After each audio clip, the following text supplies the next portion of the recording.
Jogging కి వేళాయరా, ప్రకృతిలోకి పయనమవ్వరా? పూర్తి వివరాలకు చదవండి రేపటి సాక్షి హైదరాబాద్ ఎడిషన్. నిజంగా ఇలా మోసాలు నిజంగా ఏ స్థాయిలో ఉన్నాయనంటే, అధికారంలోకి రావడానికి ఏ రకంగా ఆర్గనైజ్డ్ క్రైమ్ ఉపయోగించి ఏ రకంగా వీళ్ళు ఆర్గనైజ్డ్ క్రైమ్ ద్వారా అధికారంలోకి సూపర్ 6లు అంటూ సూపర్ 7లు అంటూ ఏ రకంగా హామీలు ఇచ్చి ఒక మేనిఫెస్టో అంటూ ఒక మాయా పుస్తకాన్ని క్రియేట్ చేసి దాన్ని ప్రతి ఇంటికి ఎలా తీసుకొని పోయి ప్రతి ఇంటికి దాన్ని ఏ రకంగా పబ్లిసైజ్ చేసి ప్రతి ఇంట్లో ఉన్న ప్రతి ఒక్కరిని మనోభావాలతో ఎలా ఆడుకొని ముందుకు పోయారో, నిన్న జరిగిన అసెంబ్లీ సమావేశాల్లో ఈ సూపర్ 6లు సూపర్ 7లలో అతి చిన్న వ్యవహారం ఈ గ్యాస్ సిలిండర్లు. మామూలుగా అయితే గ్యాస్ సిలిండర్లు బస్సులు అనేటివి చాలా చిన్నవి. ఇందులో సూపర్ 6 సూపర్ 7లో పెద్దవి ఇంకా చాలా ఉన్నాయి. పెద్దవి ఏంటివి? వీళ్ళు ఇళ్ళకు పోయినప్పుడు ఇంట్లో చిన్న చిన్న పిల్లలు ఇలా కనపడితే ఎంతమంది కనపడినా సరే ఏమనేవాళ్ళు? నీకు 15,000, నీకు 15,000, నీకు 15,000, నీకు 15,000 సంతోషం అనేవాళ్ళు. ఇంకా అంతా ఆ ఇంట్లో వాళ్ళ అమ్మ బయటకు వచ్చిందంటే వాళ్ళ అమ్మ కానీ వాళ్ళ చిన్నమ్మ కానీ ఎవరైనా కనిపిస్తే వాళ్ళని ఏమనేవాళ్ళు? నీకు 18,000, నీకు 18,000, నీకు 18,000 సంతోషం అనేవాళ్ళు. అందరితో ఆగిపోదు. ఆ ఇంట్లో ఆ అమ్మల అత్త కనపడిందంటే, లేకపోతే ఆ అమ్మల అమ్మ కనపడిందనంటే మళ్ళీ ఏమనేవాళ్ళు? నీకు 48,000, నీకు 48,000, నీకు 48,000 సంతోషం అనేవాళ్ళు.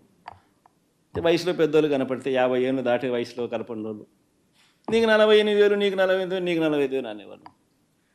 ఇంట్లో నుంచి 20 ఏళ్ళ పిల్లోడు కనపడితే నీకు 36,000, నీకు 36,000, నీకు 36,000 సంతోషం అనేవాళ్ళు. ఇంట్లో నుంచి రైతు కనపడితే నీకు 20,000, నీకు 20,000, నీకు 20,000 సంతోషం అనేవాళ్ళు. ఇవన్నీ సూపర్ 6లలో భాగాలు మనం చూసినాం. ఇవన్నీ పెద్ద పెద్దవి. సరే, పెద్ద పెద్దవన్నీ కాస్త ఎలాగూ వీళ్ళు మోసాల్లో భాగంగా ఎలాగూ చేయరు అని అనుకుంటే, చిన్న చిన్న వాటిల్లో కూడా మోసాలే. చిన్న వాటిల్లో కూడా ఏంది? గ్యాస్ సిలిండర్లు, ఉచిత బస్సులు, ఇలాంటి చిల్లరయి చిన్నవి వీటిలో కూడా మోసాలే. వీటికి సంబంధించి కూడా మన గ్యాస్కి సంబంధించి అసెంబ్లీలో వీళ్ళు మాట్లాడిన మాటలు, ఫైనాన్స్ మినిస్టర్ ఒకటి మాట్లాడతాడు, సివిల్ సప్లైస్ మంత్రి ఒకటి మాట్లాడతాడు.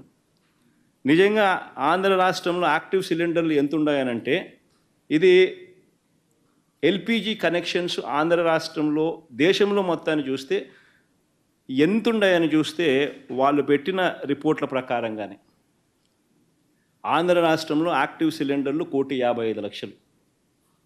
ఇది నేను ఇచ్చిన డేటా కాదు.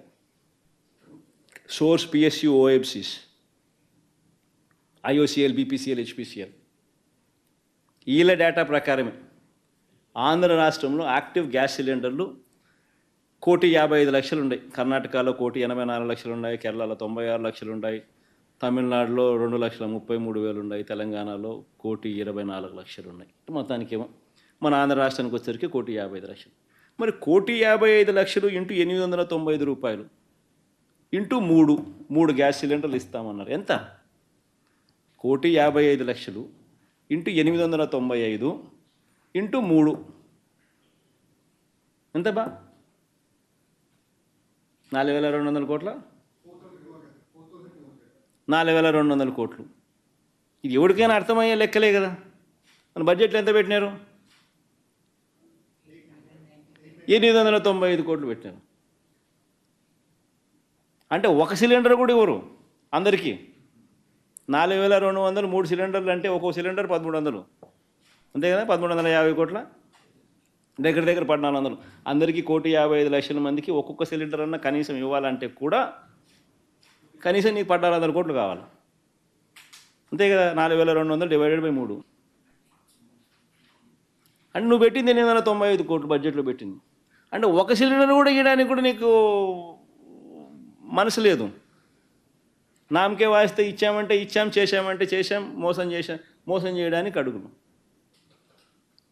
కనీసం 40 లక్షల సిలిండర్లు మాత్రమే ఎన్రోల్ అయ్యాయని చెప్పి వీళ్ళు అసెంబ్లీలో నిస్సిగ్గుగా చెప్పుకుంటున్నారు.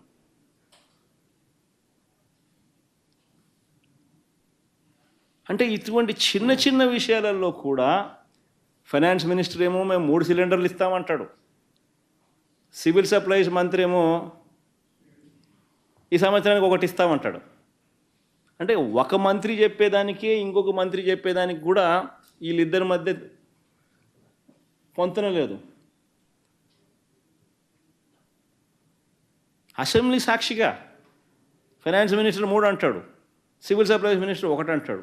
పోనీ 1 అందరికి ఇస్తున్నారంటే అదిలే 1,55,00,000 ఇంటూ 1 సిలిండర్ ఇంటూ 895 వీళ్ళ లెక్కల ప్రకారం వేసుకున్నా కూడా 1,400 చిల్లర కోట్లు. అంటే ఎంత దారుణంగా వీళ్ళ అబద్ధాలు మోసాలు చేస్తూ ఉన్నారా అని నిదర్శనం. ఇక మెగా డిఎస్సి అన్నారు ఇంతకుముందు. ఇక మెగా డిఎస్సి, ఇందులో మెగా ఎలాగో లేదు. ఇక మెగా డిఎస్సి అన్నారు, ఇక మెగా ఎలాగూ లేదు. ఉన్న డిఎస్సి పరిస్థితి ఏందని చూస్తే మేము 6,100 ఉద్యోగాలకు మేము నోటిఫికేషన్ ఇచ్చినాం. ఆ 6,100 నోటిఫికేషన్కు తోడు వీళ్ళు అడిషనల్గా ఇంకొక మరికొన్ని పోస్టులు కలిపినారు. కలిపి 16,347 పోస్టులు ఇదిగో ఇస్తున్నామన్నారు. చివరికి చూస్తే ఆ 16,347కు సంబంధించిన నోటిఫికేషన్ కూడా పోస్ట్పోన్. ఇప్పటికి 6 నెలలు అయిపోయింది. ఇదే 6 నెలల కాలానికి మా ప్రభుత్వం వైఎస్ఆర్సీపీ అధికారంలో ఉండగా అక్టోబర్ 2 గాంధీ జయంతి నాటికి అక్షరాల గ్రామ సచివాలయ వ్యవస్థ ఏర్పాటు చేసి 1,30,000 ఉద్యోగాలు ఒక గ్రామ సచివాలయ వ్యవస్థ ద్వారానే క్రియేట్ చేశాం. 6 నెలలు తిరక్క మునిపే గాంధీ జయంతి అక్టోబర్ 2 నాటికే 58,000 ఉద్యోగాలు ఆర్టీసీలో రెగ్యులరైజ్ చేసినాం, విలీనం చేసి.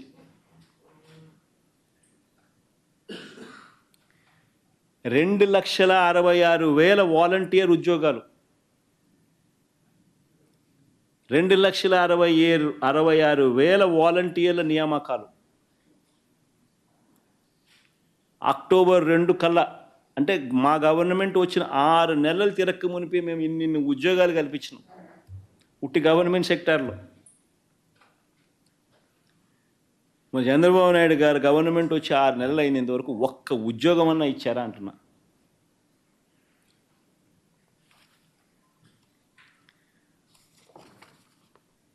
ఆలోచన చేయమని అడుగుతా ఉన్నా. ఒక్క ఉద్యోగం కూడా వీళ్ళు ఇవ్వకపోగా అసలు పరిస్థితి ఏమిటి అని చెప్పి ఒక్కసారి చూస్తే, ఒక్క ఉద్యోగం కూడా వీళ్ళు ఇవ్వకపోగా, ఒక్కటంటే ఒక ఉద్యోగం కూడా ఇవ్వకపోగా వీళ్ళు ఈ 6 నెలల్లో చేసింది ఏమిటి అని అంటే ఉన్న ఉద్యోగాలను పీకుతున్నారు. 2,66,000 వాలంటీర్ ఉద్యోగాలను పీకేసినారు. 15,000 ఉద్యోగాలు ఏపీ బ్రేవరేజెస్ కార్పొరేషన్లో అవుట్సోర్సింగ్ కింద పనిచేస్తూ ఉన్న వాళ్ళు ఉద్యోగాలు పీకేసినారు. కేవలం ఈ 6 నెలల్లోనే నేను చెప్తా ఉన్నాను, నేను ఎక్కువ మాట్లాడడం.